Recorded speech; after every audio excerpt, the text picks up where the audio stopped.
America में 5 नवंबर को होने वाले राष्ट्रपति चुनाव में डेमोक्रेटिक कमला हैरिस और रिपब्लिकन डोनाल्ड ट्रंप का मुकाबला होना लगभग तय है। इस बीच डेमोक्रेटिक पार्टी की उम्मीदवार कमला हैरिस का प्रदर्शन बेहतर होता दिखाई दे रहा है। राष्ट्रपति जो बाइडेन उम्मीदवारी से जब से पीछे हटे हैं, उसके बाद कमला हैरिस की अप्रूवल रेटिंग पिछले हफ्ते की तुलना में 8% बढ़ गई है और ये बहुत बड़ी बात है। एबीसी न्यूज ने इप्सोस पोल का हवाला देते हुए बताया कि कमला हैरिस की अप्रूवल रेटिंग अब 43% हो गई है, जबकि उनकी डिस अप्रूवल रेटिंग 42% है। यानी 43% अमेरिकी कमला हैरिस को राष्ट्रपति बनाना चाहते हैं। पिछले हफ्ते तक कमला हैरिस की अप्रूवल रेटिंग सिर्फ 35% और डिस अप्रूवल रेटिंग 46% थी।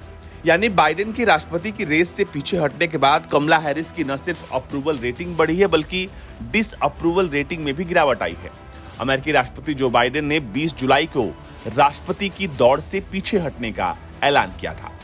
इसके बाद कमला हैरिस का उन्होंने समर्थन किया। अब कमला हैरिस की लोकप्रियता और बढ़ने लगी है। हालांकि पूर्व राष्ट्रपति बराक ओबामा और उनकी पत्नी मिशेल ने भी कमला हैरिस की उम्मीदवारी का समर्थन किया है। दूसरी ओर रिपब्लिकन उम्मीदवार डोनाल्ड ट्रंप की अप्रूवल रेटिंग में गिरावट आई है। ट्रंप की अप्रूवल रेटिंग अब 36% और डिसअप्रूवल रेटिंग 53% है, जबकि पिछले हफ्ते तक उनकी अप्रूवल रेटिंग 40% और डिसअप्रूवल रेटिंग 51% थी। एबीसी न्यूज इप्सोस पोल ने कमला हैरिस के साथ साथ डेमोक्रेटिक पार्टी के कई और नेताओं की अप्रूवल रेटिंग भी जारी की है।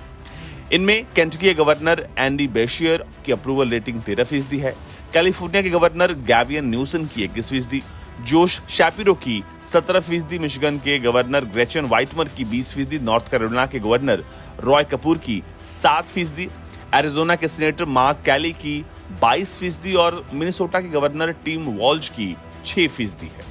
आपको बता दें कि हाल ही में कमला हैरिस को बराक ओबामा और उनकी पत्नी ने फोन किया था और फोन करके उन्होंने कमला हैरिस की उम्मीदवारी का समर्थन किया था। ओबामा ने हैरिस को फोन पर इसकी जानकारी दी और ओबामा तब कहते हुए सुने गए कि मुझे और मिशेल को आपका समर्थन करने पर गर्व हो रहा है। 2020 के चुनाव में कमला हैरिस अपनी पहली बार सीनेट के लिए चुनी गई थी। वो अमेरिका की उपराष्ट्रपति बनने वाली पहली महिला है। कमला हैरिस की मां भारतीय थी, जबकि उनके पिता जमाइका के रहने वाले थे। उनका जन्म कैलिफोर्निया के ऑकलैंड में हुआ था। कमला हैरिस अमेरिका की उपराष्ट्रपति बनने वाली न सिर्फ पहली महिला है, बल्कि इस पद पर पहुंचने वाली पहली एशियाई और अफ्रीकी अमेरिकी महिला भी है। उपराष्ट्रपति चुने जाने के बाद कमला हैरिस ने कहा था कि वो अमेरिकी उपराष्ट्रपति पद पर काबिज होने वाली पहली महिला जरूर है, लेकिन आखिरी नहीं है। अब इंतजार है 5 नवंबर का, जब आमने सामने होंगे कमला और ट्रंप। ब्यूरो रिपोर्ट, भारत तक।